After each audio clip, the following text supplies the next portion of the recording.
Bolehkah kita memiliki rasa malu?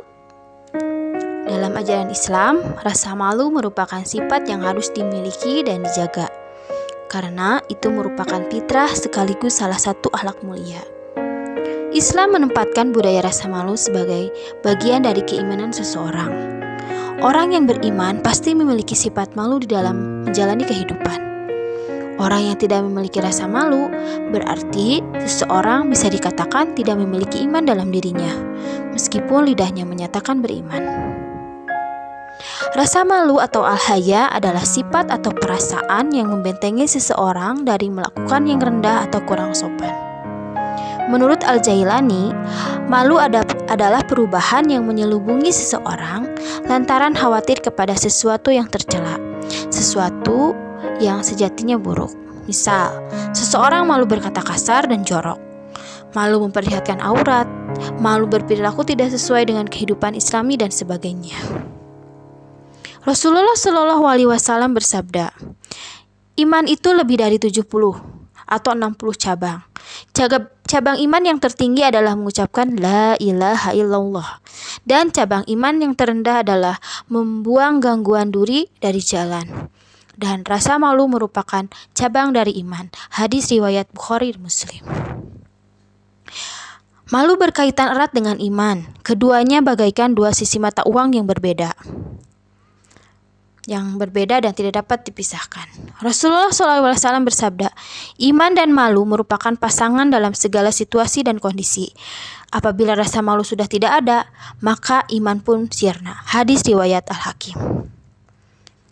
Dalam sebuah kesempatan Rasulullah SAW bertemu seorang dari kaum Anshor yang sedang menasihati saudaranya yang pemalu. Mendengar itu Rasulullah bersabda, biarkan dia demikian, karena rasa malu itu bagian dari iman. Sifat malu merupakan ciri khas akhlak dari seorang yang beriman. Orang yang memiliki sifat ini, jika melakukan kesalahan atau yang tidak patut bagi dirinya, maka akan menunjukkan rasa penyesalan. Sebaliknya, orang yang tidak memiliki rasa malu, mereka biasa saja ketika melakukan kesalahan dan dosa, walaupun banyak orang yang mengetahui apa yang telah dilakukannya. Hadis yang saya sebutkan tadi sungguh sangat menarik untuk direnungkan. Betapa pentingnya menjaga rasa malu. Tidaklah sempurna iman seseorang jika tidak ada rasa malu dalam dirinya. Rasa malu merawat kita dari tindakan berdosa, walaupun mungkin tidak ada manusia yang tahu apa yang sedang dilakukan. Rasa malu melindungi kita dari perbuatan tak pantas, karena hati nurani dapat menilai mana yang pantas dan kurang tepat. Rasa malu memiliki keutamaan yang sangat agung dalam syariat Islam. Ada yang menyebutkan bahwa malu yang sebagian dari iman itu yang seperti apa? Yaitu malu berbuat kemaksiatan dan dosa. Malu jika tidak taat dan beribadah kepada Allah. Malu jika kehidupan tidak sesuai dengan keinginan Allah. Adapun malu dalam mencari ilmu bukanlah malu sebagian dari iman. Sebagaimana Imam Mujahid berkata, tidaklah bisa mengambil ilmu orang yang malu dan sombong. Aisyah radhiyallahu anhu pernah berkata, sebaik-baik wanita adalah wanita Ansor, tidak menghalangi mereka rasa malu untuk mempelajari agamanya. Apabila kita perhatikan, salah satu penyebab rusaknya tatanan sosial antara lain karena hilangnya rasa malu, maraknya korupsi, praktik kebohongan yang diproduksi selama ini. Seperti mengaku jadi raja dan ratu, memberikan bukti bahwa rasa malu dan bersalah itu sudah menipis atau mungkin hilang. Orang tua menghamili anaknya, anak membunuh orang tuanya, prostitusi online, pencurian, perampokan, pemerkosaan, dan kejahatan lainnya merupakan contoh dari hilangnya rasa malu. Rasa malu adalah tameng, sekaligus benteng dari melakukan perbuatan-perbuatan buruk. Seseorang yang senantiasa melakukan dan menjaga rasa malu, memelihara dan menjaga rasa malu, akan berhati-hati baik dalam ucapan maupun perbuatan. Selalu mempertimbangkan baik buruknya sesuatu dan berpikir sebelum bertindak. Perasaan malu selalu mendatangkan kebaikan.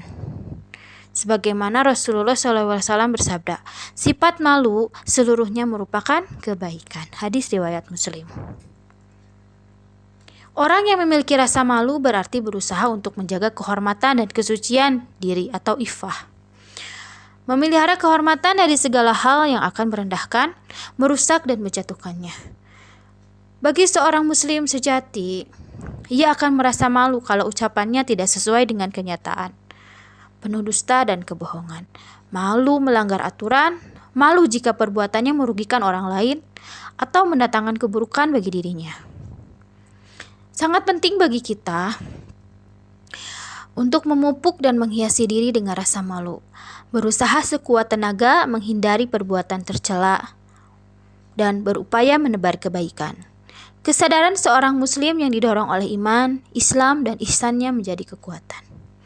Apabila seseorang hilang rasa malunya, secara bertahap perilakunya akan buruk, kemudian menurun kepada yang lebih buruk, dan terus meluncur ke bawah dari yang hina kepada yang lebih hina, sampai ke derajat yang paling rendah.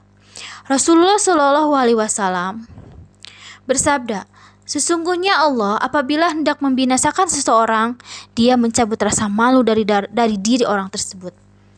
Apabila rasa malunya sudah dicabut, maka orang tersebut tidak menjumpainya kecuali dijauhi. Apabila tidak menjumpainya kecuali dibenci dan dijauhi, maka dicabutlah darinya sifat amanah.